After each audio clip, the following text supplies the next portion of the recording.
friends and family, your relationship with God, and then physically food, water, firearms, and property. And look, I've moved to the country. I've got a well. I'm putting in the solar. I got a garden. I mean, I know what's coming, the second Great Depression.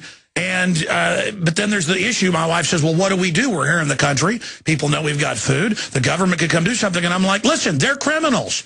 I'm not going to be in the worst position of having nothing and then, well, nobody will want me because I have nothing. I've got to be ready. Just because, and of course, the answer is then have some of it hidden off-site. Don't put all your eggs in one basket. That's what I've done. I've got my stuff spread out so much, good luck. And then, well, what if the government demands it? These are criminals. They can't take all our food. They can't take all our guns. Some people say, well, I'm not going to buy a gun. They might confiscate it.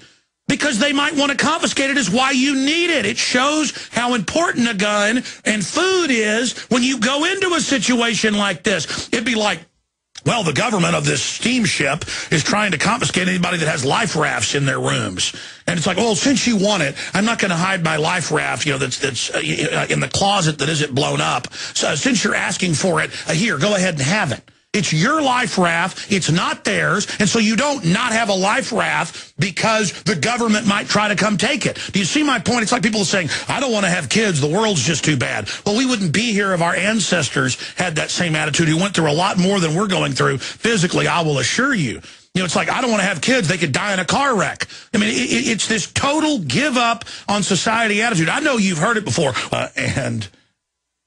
It's just unbelievable to see how crazy things are getting. But, ladies and gentlemen, if you don't have firearms and you don't know how to use them, you're crazy. And if you don't get basic training for them and store them right, you're crazy as well. And I'm not trying to lecture you here, but this is all common sense. The system wants us domesticated. And in every case, from Stalin to Pol Pot right through, they use food as a weapon. Henry Kissinger said they'd use food as a weapon. In State Department Memorandum 200, the UN said it in '96 at their World Food Conference. That's why they're trying to shut down family farms and ranches. But look, America's fighting back. Here's the Hill today. I meant to get to this earlier with Steve. Farm Dust Bill approved in the House. The legislation is needed, H.R. 1633, because any dust, including hay, is considered a toxic waste, $10,000 fines. It passed 268 to 150. Now, that's the EPA shutting down most of our power plants now that aren't General Electric owned. This is a military economic attack on us by the bankers. They don't like the wealth of this country. They want to consolidate it. They want you under their control. Defeat them. Grow gardens.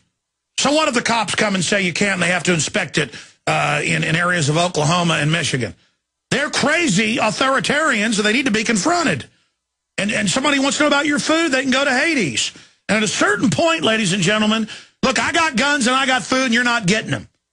At a certain point, you got to say, I'm manned up and that's the end of it. Now go ahead and try it. You just can't live your whole life groveling. It invites these wolves. Now, side issue, I'm ranting, and I've got to get you back up soon for a full hour, Steve, to talk everything food, because I'm hearing food ads everywhere, all these fly-by-night companies I've never heard of. It's on the other side, but get started now. What do you recommend you do? Because I know you've given advice for years on the food. If things do break down, it's not the government you're going to have to worry about probably. It's going to be thieves looking for it. What do you do with the food? Well, very simply, you should try and keep it in a secured area. In terms of temperature and storage, that type of thing, keep your food as comfortable as you are. But be very careful. Treat it like it is your wealth. It is your life. So don't be talking about it a great deal. Encourage your friends and family to store their own. But the best attitude that I can give you is that food is your greatest dependency, and the way that you maintain your freedom. Food is freedom right now. So what you have to do is look at it from the standpoint, if you don't want to take a totally negative attitude toward the government and the possible confiscation and things, if you just want to be reasonable and say, look, it's my personal responsibility to care for those I love. it's also, as an American, my patriotic responsibility to take care of my family so that I'll tell you what, stay there, Steve, just briefly. Is this the greatest food buying you've ever seen? Oh, it's absolutely absurd. I have never, and the thing is that what we're doing as Americans is we're competing with other countries. China and India, the big population countries of the world, are out there farming the planet. And what folks don't realize is that we literally are in a battle for our food, and what has to happen is realize that events like in Tennessee are just an indicator of how important food is. If it's drawing that kind of attention, some of it negative in this case, the fact is that we as Americans, you as a family, have to look at the fact that you are competing for your food today. The reason food prices are going up so much is these other countries are coming on and buying the raw materials that we're out there fighting to get so that we can process the food and get it to families so that they can put it into their storage. And in fact, a lot of those families are eating the food right now because the food costs in the grocery store are so high. So this is, right now, you might say it's a war for freedom, but we are in a worldwide food war right now, so get yours is the only thing I can say. And by the way, you saw this, Steve, 5 years ago, saying, watch, the commodities are going to go up. And now you watch any financial show, they admit the elite are getting out of paper currencies and going into farmland and food production. And they're saying that's the next big bubble. And Alex, they are dumping their gold to go into food. They're dumping gold now. Remember when we said that it was paper going to gold, and then eventually the only currency on the planet would be food? That's where we are. People, large investors, are dumping gold to get into food. They're buying the agriculture. What we're doing, and what I've concentrated all my time on right now, is buying raw materials out ahead of time so that these other countries don't buy them away from us so Americans can have food. That's where we are. And this Tennessee thing should only light the fuse that says this thing is in the process of exploding right now. You are absolutely right. You've been right the way you've been calling it for the last 10 years, Alex. Well, I wish I wasn't right. We're watching the New World Order come into being. Steve Shenk.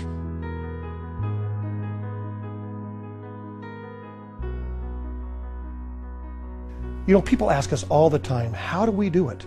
How do we make great food, quality, variety, save you money, $1.50 on average per entree meal? I'll tell you, it's very simple. We directly source our product. We take out all the middlemen. We take care of the manufacturing, the sourcing, the distribution, and we remove all the advertising costs. So typically, no pun intended in the food chain, if there's 18 steps, we're going to remove 16 of them, and we turn around and we compress that entire food chain, and we have a higher quality food. We pay our people and our members and our customers to eat our food.